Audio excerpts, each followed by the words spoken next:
하나님이 왜 야곱에게 이렇게 많은 자식을 주셨을까? 그것은 그 야곱과 아내들이 생물학적 능력이 탁월해서 이렇게 많이 준 것이 아니고요. 분명한 것은 뭐냐면 하나님이 야곱을 통해서 이루고자 하시는 그런 계획이 있기 때문이라는 겁니다. 그들을 통해서 큰 민족을 이루고자 하셨다라는 거죠.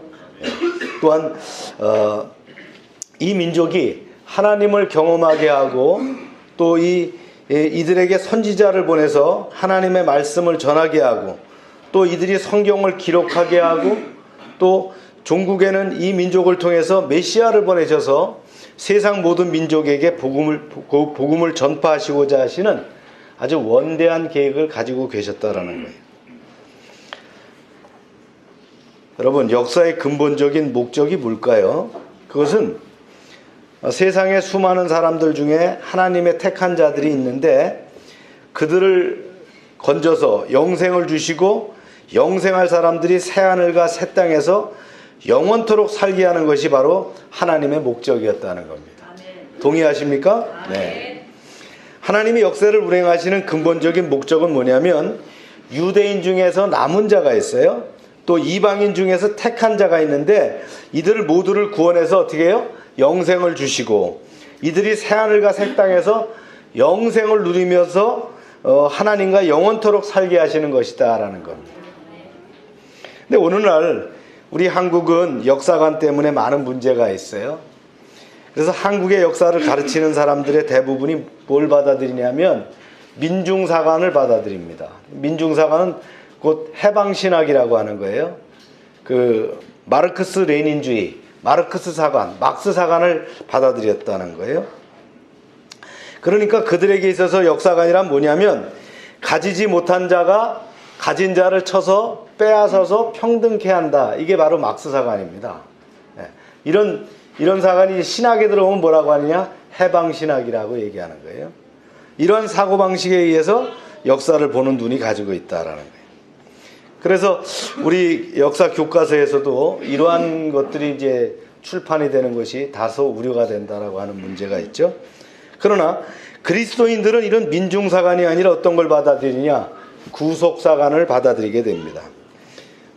구속사관은 뭐냐면 살베이션 히스토리입니다. 뭐가 중심이 돼요? 예수 그리스도가 중심이 되는 거예요. 그래서 하나님은 택한 백성을 구원해서 그들에게 영생을 주시고 영원한 나라를 이루고자 하십니다.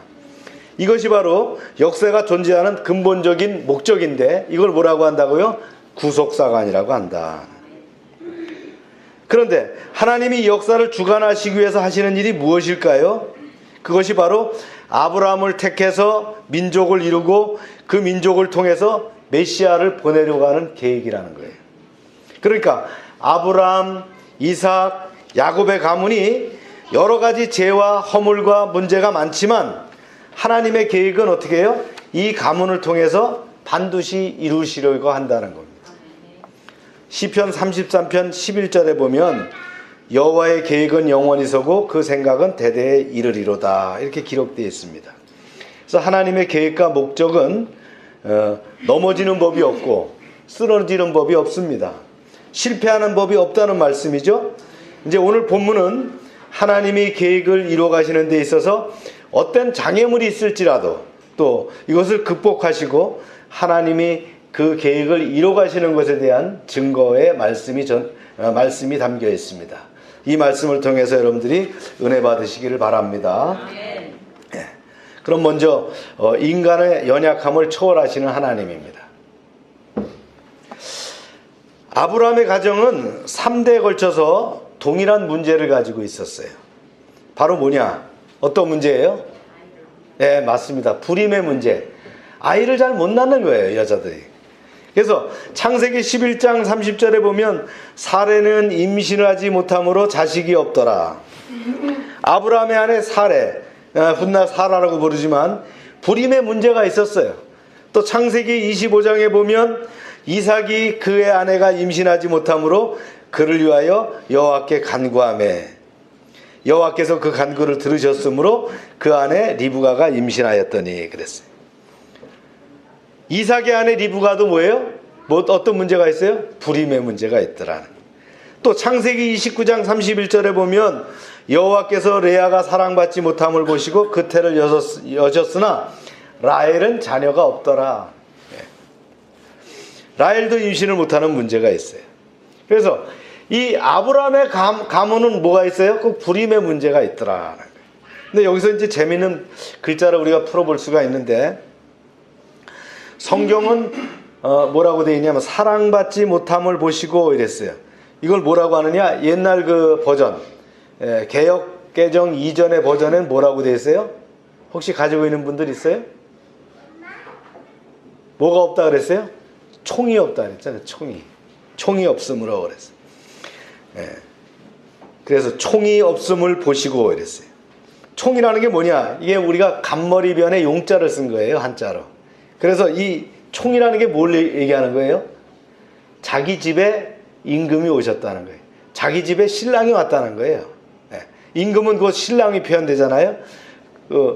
그래서 이제 이 한자에서는 임금이 누굽니까? 용이잖아요, 그죠? 우리는 대통령의 상징이 뭐죠? 봉황. 중국의 최고 지도자는 누구예요? 용이라고 해요. 옛날엔 용을 표했어요. 그러니까 임금이 오는 옷을 뭐라 그랬어요? 용포 이랬잖아요. 그래서 총이라는 것이 바로 뭐예요? 임금이 우리 집에 왔다는 거예요. 용이 우리 집에 왔다 이 뜻이에요. 그러니까 지금 뭐예요? 이건 사랑을 받았다. 이 총자가 무슨 총자냐면 괴일총입니다. 사랑하는 총이다 이 뜻이에요. 그래서 레아는 뭐가 없었다고요? 총이 없었다. 즉 뭘 못 받았다는 거예요? 사랑받지 못했다라는 거예요.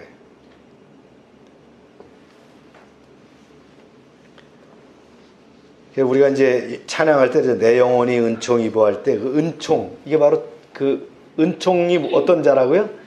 사랑이라고 하는 그 총자다 말이에요. 은혜스러운 사랑을 받는 거.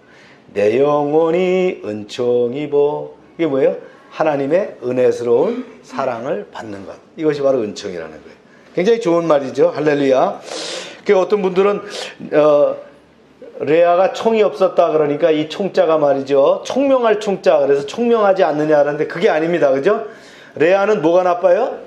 눈이 좀 나빴을 뿐이지 총명하지 않은 건 아니었다. 그런데 우리가 이걸 이제 야곱이 누구를 먼저 사랑했다고요? 라헬을 먼저 사랑했기 때문에 레아에게 그 사랑이 건너가지 못했다라는 거예요. 제가 이제 어제 쭉 성경을 찾아보니까 히브리 성경에는 이 총이 없었다는 말을 뭐라고 해놨냐면요, 미워했다라고 되어 있어요. 헤이트했다, 미워했다. 사랑하지 않고 어떻게 했어요? 오히려 미워했다는 거예요. 그러니까 얼마나 그 레아의 마음이 힘들었겠어요? 오늘 이제 그런 얘기들을 좀 풀어나가 봅니다. 하여튼 이 가정은 말이죠, 하나님이 온 세상에 복을 주기 위해서 택하신 가정임에도 불구하고 3대 거쳐서 어떤 문제? 불임의 문제를 안고 있었다.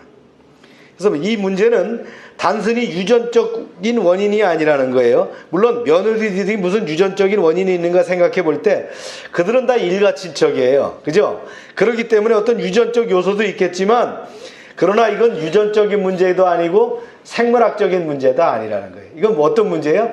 하나님께서 복을 주시느냐 안 주시느냐의 문제였더라라는 거예요. 그래서 하나님이 가정에 자녀를 주시는 것은 뭡니까? 하나님이 목적을 가지고 태를 닫으시기도 하고 열기도 한다는 거예요. 아멘입니까? 네. 그래서 하나님께서 역사하시는 초자연적인 능력의 개입으로 말미암아 자녀를 허락하신다는 것을 보여주기 위함이라는 거예요. 오늘 우리가 읽은 본문의 주인공 단연코 누구예요? 하나님이십니다. 야곱의 네 아내들이 자녀를 부지런히 낳았어요. 성경을 보면 여자가 낳았다라고 하지 않고 어떻게 합니까? 하나님이 태를 열어 낳게 하셨다라는 거예요. 주인공이 바로 하나님이라는 거예요. 성경에 보면 이렇게 되어 있어요. 읽어봅니다. 시작. 여호와께서 그 태를 여셨으나 라헬은 자녀가 없었더라. 그 다음에 또 레아가 임신하여 아들을 낳고 그 이름을 루벤이라고 하여 여호와께서 나의 괴로움을 돌아보셨으니 이제는 내 남편이 나를 사랑하리로다 하였더라. 예. 네, 그 다음에 또 봅니다. 시작. 아들을 낳고 이르되 내가 이제는 여호와를 찬송하리로다 하고 이로 말미암아 그가 그의 이름을 유다라 하였고 그의 출산이 멈췄더라. 예. 또 시작.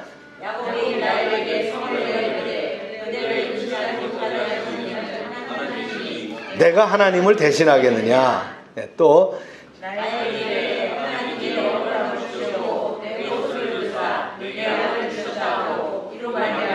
내 이름을 단이라 하였으며 그랬죠. 또 네, 시작. 레아가 이르되 내가 내 시녀를 내게 남편으로 주었으므로 하나님이 내게 그 값을 주셨다 하고 그의 이름을 이사가리라 하였으며 예. 시작. 하나님이 라헬을 생각하신지라 하나님이 그의 소원을 들으시고 그의 태를 여셨으므로. 제가 여기 이제 찾아서 읽게 하신 말씀들이 보니까 뭐냐면 하나님의 택한 백성에게는 뭐가 있어요? 태가 닫히고 열리는 것은 어떤 문제예요? 유전적이나 생물학적인 문제가 아니라 뭐라고요? 하나님의 주권에 속한 것이다. 예. 그러므로 하나님이 행하시면 비록 하나님의 자녀에게 생물학적이고 또 어떤 문제가 있다 할지라도 뭐가 있어요? 자녀를 낳을 수 있다. 아멘이시죠? 네, 그렇게 되어 있더라. 창세기 우리 30장 14에서 21절을 읽어봤는데 재미있는 내용이 있어요. 매추절쯤에 되면은요, 이제 나오는 그 식물이 있는데 합한채입니다. 레아의 막내 맏아들 그 루벤이 합한채를 가져왔어요. 이 합한채는 그 어떻게 생기냐면 이렇게 생겼어요. 산삼하고 비슷하다는 거예요. 그 용도가. 그래서 당시 이 합한채를 먹게 되면 임신을 촉진하는 아주 명약으로 불려졌다는 거예요. 근데 이걸 캐 갖고 왔는 거예요. 근데 모르겠어요. 루벤 맏아들인데 어려서부터 왜 이런 걸 찾아 갖고 다니는지 모르는데 루벤이 나중에 뭐예요? 자기 배다른 어머니에게 문제를 만들죠? 아마 이 루벤이 아마 그런 문제가 있는 것 같아요. 이제 이렇게 합한채를 가지고 갖고 누굴 드려요? 자기 어머니한테 드리는 거예요. 레아죠. 어머니한테 드립니다. 그러니까 라헬이 가만히 있겠어요? 언니, 그 합한채 날 주세요. 내가 자식이 없으니까 날 주세요. 주겠어요? 맏아들이 갖고 온 것은 안 주는 거예요. 그래 이제 거기서 이제 거래가 이루어집니다. 그러면 내가 이 합한채를 너를 줄 테니까 네가 우리 야곱 남편을 독차지하고 있는데 그 남편과의 동침권을 나에게 달라. 이게 이제 거래가 됐어요. 마음이 급한, 아기를 갖기 위해서 마음이 급한 어떻게 합니까? 라헬이 그래 언니, 그럼 내가 합한채를 내가 가질게. 그리고 남편 야곱은 언니하고 잘 수 있도록 할게. 이렇게 된 거예요. 아마 여기서 보면 우리가 뭘 볼 수 있냐면요. 라헬이 좀 아주 성깔이 있는 여자인 것 같아요. 남편을 꽉 붙잡아 놓고는 말이죠. 이 다른 부인한테 못 가게 하는 그런 성격이 라헬에게 있다라는 걸 우리가 볼 수 있죠. 근데 신기한 일이 벌어졌어요. 합한채를 먹은 사람은 분명히 라헬인데 자식은 누구에게 생겼어요? 레아에게 생깁니다.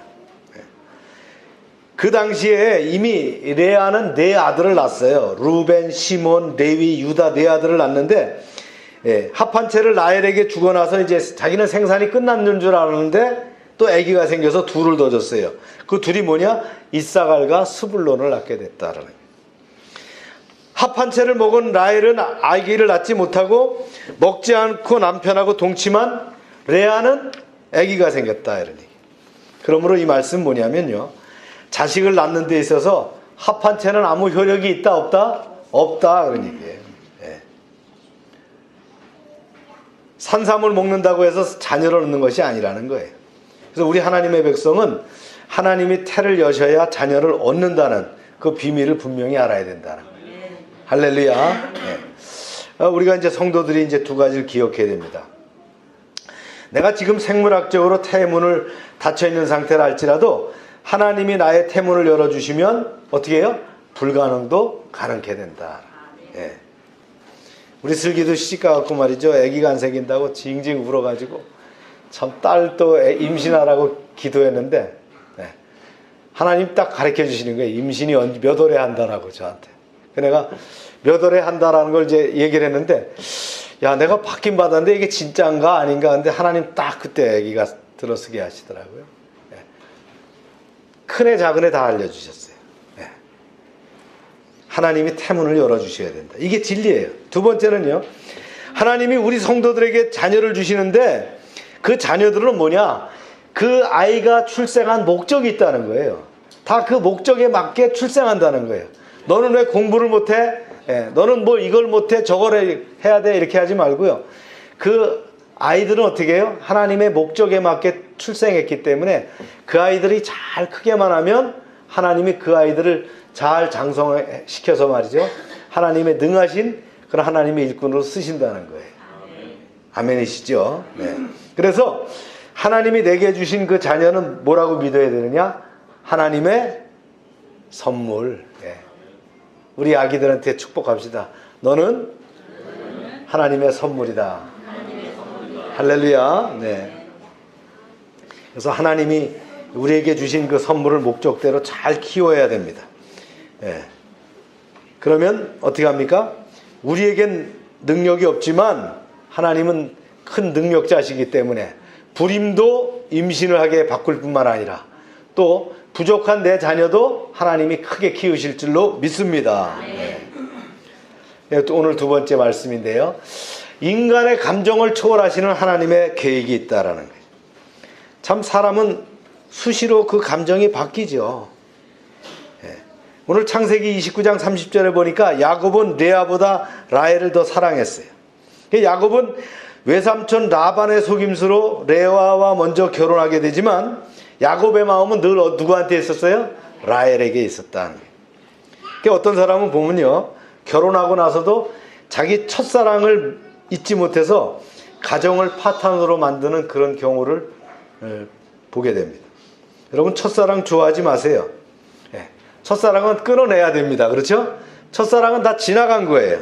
제일 중요한 건 뭐예요? 지금 사랑이 중요하다는 거예요. 그런데 야곱은 지금도 여전히 누구를 사랑했어요? 첫사랑 라헬을 사랑하고 있었다는 거예요. 레아와 결혼했음에도 불구하고 그녀를 사랑하지 않았어요. 레아가 첫 아내이고 라헬은 둘째 아내임에도 불구하고 야곱의 마음에는 늘 누가 있었어요? 라헬이 있었다라는 거예요. 그래서 레아는 무시되고 사랑이 없는 여자였다는 거예요. 그래서 뭐라고 성경에 됐다고요? 레아는 총이 없었다. 사랑이 없었다. 이걸 히브리 성경으로 보니까 뭐라고요? 오히려 어떻게 했다? 미워하는 마음이 떴다. 이렇게. 참 안타깝죠. 사랑이 없다는 건 사랑을 받지 못했다. 레아는 다시 야곱은 레아를 원치 않았어요. 그런데 하나님은 안 그랬어요. 하나님은 어떻게 했어요? 레아에게 6 아들을 주셨습니다. 또 1명의 딸을 주셨어요. 야곱이 레아를 원치 않았는데도 어떻게 이토록 자식을 많이 낳을 수 있을까? 참 인간이란 이렇게 속을 뒤집어 보면 어떻게 해요? 사랑하지 않아도 아이를 낳고, 그죠? 이런 부분들이 있더라는 거예요. 야곱은 라헬을 사랑했지만 라헬은 자녀가 없었어요. 그러니까 야곱 가정에는 어떻게 해요? 어머니가 4명이 있어요. 그 대표 어머니가 누구예요? 레아. 그러니까 레아가 어머니의 회장이고 부회장이 누구예요? 라헬. 그 다음에 또 있죠. 총무가 누구예요? 실바. 또 서기까지 있어. 누구예요? 비라. 그래, 이게 완전히 어머니 회가 구성된 그런 가정이었다는 거예요. 야곱이 사랑하지 않았지만 하나님이 레아에게 복을 주십니다. 여러분, 이게 참 중요한 대목이에요. 레위가 누구의 자식이에요? 네, 맞아요. 레아의 자식이에요. 유다는 누구의 자식이에요? 레아의 자식이에요.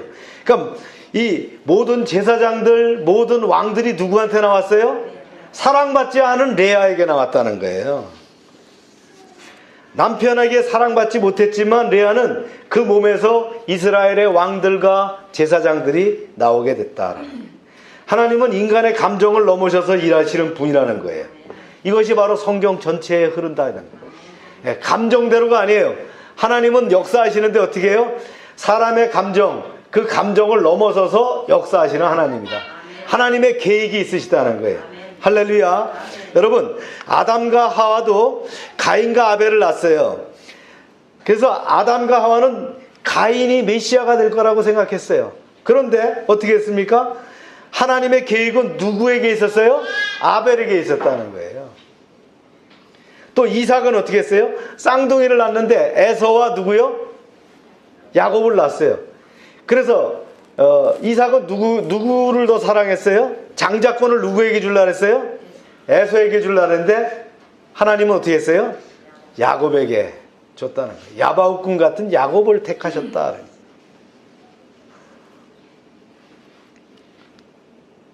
늘 마찬가지입니다. 이 야곱에게도 본처가 둘이 있어요. 예. 야곱의 마음은 항상 라헬에게 있었지만 하나님의 선택은 누구에서요? 레아에게 있었다라는 거예요. 레아를 통해서 메시아를 보내려고 하셨다라는 거예요. 야곱의 계획은 설 수 없는 것이지만 하나님의 계획은 영원히 선다는 걸 우리는 기억해야 됩니다. 인간의 계획은 실패하지만 하나님의 계획은 절대로 영원히 실패하지 않는다. 레아는 얼마나 불쌍한 여인입니까? 남편에게 사랑받지 못했어요. 또 이 남편하고 한번 동침하려면 말이죠, 귀한 그 합한채까지도 뇌물로 줘야 할 정도였으니까 그 심적인 고뇌가 얼마나 컸겠느냐, 여자로서 얼마나 참 고통스러웠겠느냐. 그래서 이 레아가 아들들의 이름을 지는데 보면요, 그 이름에는 뭐가 있냐면 한이 담겨 있어요. 애 이름을 줬는데 자기 한이 담겨 있어서 되겠어요? 좋은 이름을 줘야지. 한번 보세요. 얼마나 고통스러웠으면. 첫째 아들 이름이 뭐예요? 루벤. 이게 루벤의 뜻은 보라 아들이다 이런 뜻이에요. 그런데요, 그가 나의 괴로움을 보셨도다 이렇게 했어요. 이 루벤이라는 게 괴로움의 뜻도 있는 거예요. 그러다 보니까 어떻게 해요? 자기 괴로움을 성토한 것이 바로 뭐예요? 큰아들의 이름이에요. 아니, 그 귀한 큰아들을 이름을 짓고는 자기의 괴로움을 거기다가 담겨놓으면 어떻게 하겠어요? 얼마나 힘이 들었으면 말이죠, 자기 아들을 괴로움이라고 짓겠어요. 둘째 아들은 뭐라고요? 둘째 아들은 시몬인데, 시몬은 이제 샤마라고 하는 히브리어 듣다라에서 나오는데, 하나님은 들어주시는 분이다. 즉 뭐예요? 내가 사랑받지 못하는 것을 알았더니 하나님이 들어주실 거라고 하는 그 한이 담겨 있었다는 거예요. 참, 이름을 이렇게 짓다니요. 또 세 번째는요, 아들이 레위입니다. 레위는 뭐예요? 붙어서 떨어지지 않겠다 이런 뜻이에요. 껌딱지가 되겠다. 누구의 껌딱지? 내가 남편한테 절대 붙어서 안 떨어지겠다 이런 뜻이에요. 얼마나 남편이 밀어냈으면 자기가 껌딱지가 되겠다 이런 이름을 짓겠어요. 그 다음에 이제 네 번째 아들이 유다입니다. 찬송이죠. 이제 아들을 넷이나 낳고 보니 하나님으로부터 사랑을 많이 받게 되어서 이제 나도 하나님을 찬송하겠다. 여기 뭐가 담겨 있어요?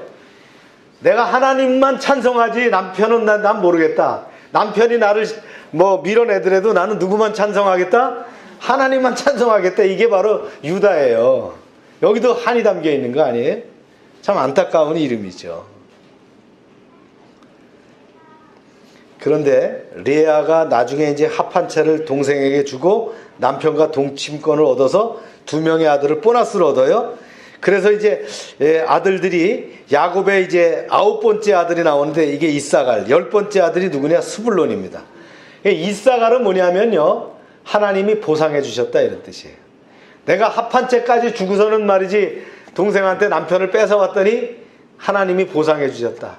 여기도 뭐가 있어요? 한이 담겨 있잖아요. 또 10번째 아들은 명예예요. 그러니까 이 말도 마찬가지입니다. 여기 이 자체도 뭐예요? 내가 6 아들을 낳아줬는데 내 남편이 이제 나를 명예로운 여자로 여겨주지 않겠느냐? 그건 자기 생각이에요. 여기도 뭐가 있어요? 한이 담겨 있었다라는 거예요. 레아는 자식의 이름을 짓는 것을 봐도 이게 괴로운 여자고 사랑받지 못한 여자고 남편과 연합하지 못한 여자고 남편으로부터 명예로운 대접받지 못한 여자라는 걸 알 수 있습니다. 그러나 하나님은 어떻게 해요? 이런 레아에게 복을 주셨다라는 거예요. 레아의 인생에 고달프고 슬픈 일이 많이 있어도 하나님은 레아에게 복을 주시고 그녀를 통해서 세상 모든 민족이 복을 얻도록 메시아의 조상이 되게 하셨다라는 거예요. 할렐루야. 네. 그 여호와의 계획은 인간의 감정을 넘어서서 성취된다는 거예요. 네. 감성적으로 바라보지 마세요. 누가요? 하나님의 계획이 분명히 있다는 거예요. 우리가 슬프고 고통받는다고 말이죠. 나는 끝장이라고 하지 마세요. 거기 뭐가 있어요? 하나님의 분명한 계획이 있다는 거예요. 우리 인간의 감정은 자주 변합니다. 하루아침에 관계가 틀어지기도 하고 아무리 좋은 부부 사이라고 해도 곧 싸움이 나기도 합니다. 인간의 감정은 그만큼 불안정하죠. 그러나 하나님의 계획은 인간의 그 안정되지 못한 감정에서 좌지우지하지 않는다는 거예요. 하나님의 계획은 상황에 따라 실현되거나 그렇지 않은 불안정한 것이 아니라는 거예요. 인간의 감정이 어떻게 변하든 상관없이 어떻게 해요? 하나님의 계획은 계속된다는 거예요. 그래서 하나님은 어떻게 해요? 약속의 하나님이셔요. 한 번 약속한 것은 그대로 지키시는 거예요. 우리가 말씀 가운데 있기만 하면 하나님은 그대로 그 약속을 지켜주시는 분이라는 거예요. 할렐루야. 그러므로 여호와의 계획은 어떻게 한다? 인간의 감정을 넘어서 영원히 서 계신다. 할렐루야. 네. 오늘 세 번째 말씀으로 넘어가면요, 인간의 죄성을 초월하시는 하나님의 계획이 있다는 거예요. 야곱의 가정이 지금 이제 심리학으로 얘기하면 엮이는 가정입니다. 엮이는 가정이다. 야곱이란 사람은 어떻게 해요? 항상 마음속에 뭐가 있어요? 엮이는 사람은 뭐가 있어요? 쓴뿌리가 있는 거예요. 쓴뿌리가. 어떤 쓴뿌리가 있어요? 아버지는 나보다 형 에서를 더 사랑한다. 이게 쓴뿌리인 거예요.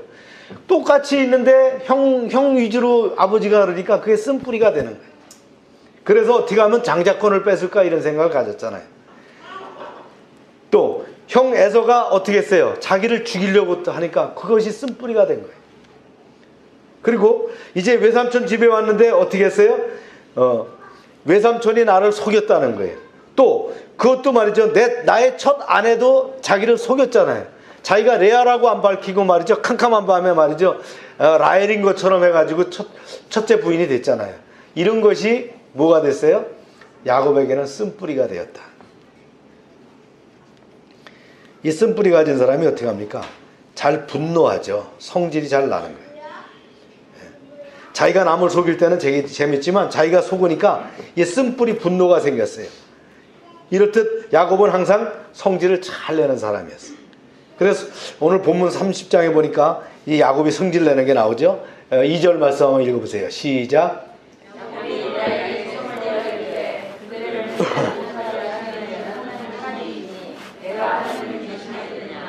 네, 라헬이 말이죠. 왜 임신 못하는 것에 대해서 투정을 하고 말이죠. 그러니까 그냥 한마디 줘박는 거예요. 내가 뭐 하나님을 대신하랴 이렇게. 이게 성질을 이제 야곱의 성질을 대표적으로 드러낸 말이죠. 또한 또 야곱은 말이죠, 그 가정에 리더십이 없어요. 자식의 이름은 통상 누가 져요? 아버지가 짓든 말이죠. 어른이 짓잖아요. 그런데 이 가정은 전부 누가 졌어요? 전부 어머니가 졌어요. 아버지가 개입했다는 게 없어요. 전부 엄마가 졌어요. 그러니까 한마디로 뭐예요? 리더십이 없는 가정이다.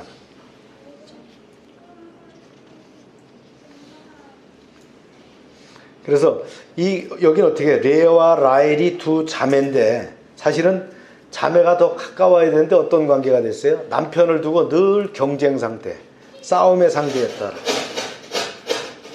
레아는 자식은 많지만 남편의 사랑이 없고요. 그러니까 남편의 사랑을 원하고, 라헬은 어떻게 합니까? 남편은 사랑은 있지만 뭐가 없어요? 자식이 없어요. 그러다 보니까 자식을 원하고 서로에게 없는 것을 원하는 사람들이 됐다는 거예요. 어떻게 해요? 경쟁하고 시기하고 다툴 수밖에 없는 그런 관계가 됐다. 그래서 이 이스라엘의 12지파 조상들의 이름을 자세히 보면 인간의 죄성이라는 흔적이 뚜렷하게 남아있더라는 거예요. 그 마음의 상처, 괴로움, 이 다툼이 어디에 들어가 있어요? 그들의 이름 중에 들어가 있더라는 거예요. 이게 참 안타까운 거예요. 이제 5번째, 6번째 아들이 라헬이 자신의 여종 비라를 통해서 야곱에게 주물어 낳게 됩니다. 자기가 애를 못 가지니까 어떻게 해요? 예, 자기 여종을 갖다가 남편한테 주는 거예요. 그래서 대신 아이를 낳게 되죠. 그 다섯 번째 애가 누구냐면 단입니다. 이 단이라고 하는 이름인데, 이 단이라고 하는 이름은 뭐냐면요, 하나님이 내 억울함을 푸셨다는 거예요. 예, 억울함이에요, 이름이. 이름을 억울함이라고 지으면 되겠어요? 예. 거기에 뭐가 있어요? 죄성이 담겨있는. 예. 그 다음에 30장 7절에 보면 그 비라가 낳은 여섯 번째 이제 아들이 나오는데, 납달리입니다. 여섯 번째 아들 읽어보세요. 내가 형과 경쟁하여 이겼다. 즉 언니 레아와 경쟁하는 가운데서 자기 여종을 통해서 애를 낳게 되니까 자기가 이겼다. 이 감정이 그렇거든. 언니를 투기하고 있는 거예요. 그러니까 이 이름 자체가 뭐예요? 납달리라는 건 투쟁이란 뜻이에요. 우리가 잘 아는 히틀러가 책을 쓴 게 뭐예요? 나의 투쟁이잖아요. 그가 나의 투쟁이라는 역사처럼 말이죠, 전쟁을 일으키지 않았습니까? 드디어 이제 30장 24절에 보면 라헬이 아들을 낳습니다. 하나님이 태를 열어주셔갖고 이제 자기 아기를 낳게 돼요. 누굴 낳죠? 요셉을 낳다. 요셉은 무슨 뜻이라고요? 기쁩니다, 감사합니다가 뭐예요? 하나 더 주세요, 이렇게 낳다는 거예요. 욕심이 들어가 있죠. 그래서 아들들의 이름 가운데 그래도 가장 죄성을 찾아보기 어려운 이름, 이게 레아가 자기 아들 넷을 낳고 라헬의 여종이 이제 애를 낳으니까 자기 여종 실바를 누구에게 줘요? 남편한테 줘서 애를 낳게 되는 거예요. 그 이제 일곱 번째 아들이 누구냐? 갓입니다. 행운이라는 이름. 은혜가 되죠? 그 다음에 여덟 번째 아들이 누구예요? 아셀, 행복이라는 이름을 지게 됐다. 그래서 죄성이 없는 이름, 12명의 아들 중에서 죄성이 없는 이름은 누구예요? 바로 두 사람밖에, 갓과 아셀밖에 없어. 나중에 이제 훈 얘기지만 라헬이 애를 하나 더 낳죠. 어떤 과정 중에서 아버지 집으로부터 돌아오다가 애를 낳게 돼요. 그 애 이름이 누굽니까? 베냐민. 그런데 이제 너무 산고가 심해서 죽게 됩니다. 그래서 극심한 산고 가운데 애를 낳게 되니까 애 이름을 뭐라고 져요? 베니노라고 졌어요. 슬픔 이렇게 졌어요. 참 이름들 희한하죠. 그 나중에 이제 야곱이 이름을 고칩니다. 베냐민이라고 고칩니다. 근데 베냐민은 그 종족 자체가 굉장히 쌈꾼이잖아요, 그죠? 네. 후에 나오는 얘기고요. 하나님은 이렇게 죄성을 가진 사람들을 통해서 선하고 거룩한 일을 이루어 오셨다는 거예요. 이 점을 기억해야 된다. 인간들의 죄성이 있다. 어떤 사람은 그런 얘기합니다. 한국교회가 지은 죄가 많다. 한국교회의 문제점, 나는 그 교회들의 문제점 때문에 시험 들어서 난 예수 안 믿겠다, 이런 사람들이 있어요. 그러면 이 시대 대한민국에 있는 교회만 그런 문제점이 있느냐? 아니라는 거예요. 초대교회부터 문제점이 있었어요. 교회 1세기 교회가 문제점이 있었고요. 그 다음에 중세도 많은 교회들의 문제점을 갖고 있었어요. 네. 오히려 지금보다 더 큰 문제점이 있었어요. 그 당시 교회는 말이죠, 예수 이름으로 어떤 일도 서슴지 않고 했어요. 사람을 불러 태워 죽이고, 또 종교개혁가들을 잡아 죽이고, 또 침례교인이라 그래갖고 왜 너희만 침례교를 붙여 그래갖고 물에 빠져갖고 죽었어요. 너희는 침례교인이니까 물에 들어가도 괜찮지, 그래 다 물에다 잡아놓아갖고 수장시켜버린 그런 예가 서구교회에 있었어요. 그러므로 교회 역사가 뭐예요? 재회의 역사입니다. 특히 중세기에는 특별히 교회가 말이죠, 그런 타락한 것들이 많았어요. 이제 이런 그 교회의 죄가 싫어서 어디로 들어가느냐? 교회를 떠나 어디로 들어가요? 수도원으로 들어가는 거예요. 그래갖고는 이제 종단을 만들어요. 한 종단이 수도원이라고 하는 것이 생기면 그 수도원 옆에는 또 뭐가 생겨요? 여자들이 모여서 뭘 생겨요? 수녀원을 만드는 거예요. 그럼 여기는 수도원, 여기는 수녀원. 그 중간에 뭐가 만들어져요? 꼭 만들어졌어요. 여러분 아세요? 고아원. 여기는 남자들이 있는 수도원이 만들어지면 여기 여자들이 있는 수녀원이 만들어지면 중간에 고아원. 얘들은 어디서 온 거예요? 예, 그래 온 거예요. 이런 것들이 중세에 말이죠, 비일비재한 그러한 사건들이었다라는 거예요. 그러니까 교회의 역사는 곧 죄의 역사라고 할 수 있어요. 교회가 있는 곳에는 죄가 있었습니다. 교회가 완전하게 거룩한 적은 단 한 번도 없었다는 거예요. 그러나 하나님은 어떻게 한다고요? 인간의 이 죄성을 넘어서서 어떻게 해요? 하나님의 계획을 가지고 우리를 구원하시고자 하셨다는 거예요. 그래서 예수 그리스도를 이 땅에 보내신 거예요. 그러면 교회의 죄가 크면 세상은 깨끗한가? 교회가 죄가 많으니까 세상은 깨끗할 것 같은가? 아니라는 거예요. 우리가 의인이 되는 것은 어떻게 해요? 우리가 의로워서가 아니고요. 우리가 의인이 된 것은 어떻게 해요? 예수 그리스도의 의를 빌려와서 의인이 된 거예요. 예. 그래, 법적으로 의인이 된 것이지 실질적으로 우리 속에는 어떻게 합니까? 여전히 죄성이 남아있다라는 거예요. 그러나 하나님은 이런 죄인들 가운데서도 끊임없이 역사하셔서 택한 백성을 건져내시고 구령의 역사를 계속해 오신 것이죠. 여호와의 계획은 어떻게 합니까? 인간의 죄성을 넘어서는 거예요. 우리는 연약하고 무능하고 수시로 때때로 감정적으로 지배되지만 성령을 안에 모시게 되면 어떻게 돼요? 네. 우리의 죄성이 어떻게 됩니까? 성화되어서 점차 어떻게 됩니까? 의로운 사람으로 변화되어 가는 거예요. 그래서 이것이 완전하게 이루어졌을 때 우리가 하나님 나라에 들어가게 될 줄로 믿습니다.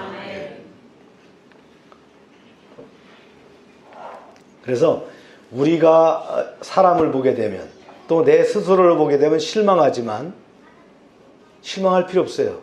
우리는 어차피 그런 존재니까. 우리는 누구를 통해서 의롭게 되는 거예요? 예수님의 십자가 공로를 통해서 의롭게 됨을 입은 거예요. 그 의는 누가 주셨어요? 하나님이 주셨다는 거예요. 그래서 그 구원은 뭐예요? 공짜로 주셨다는 거예요.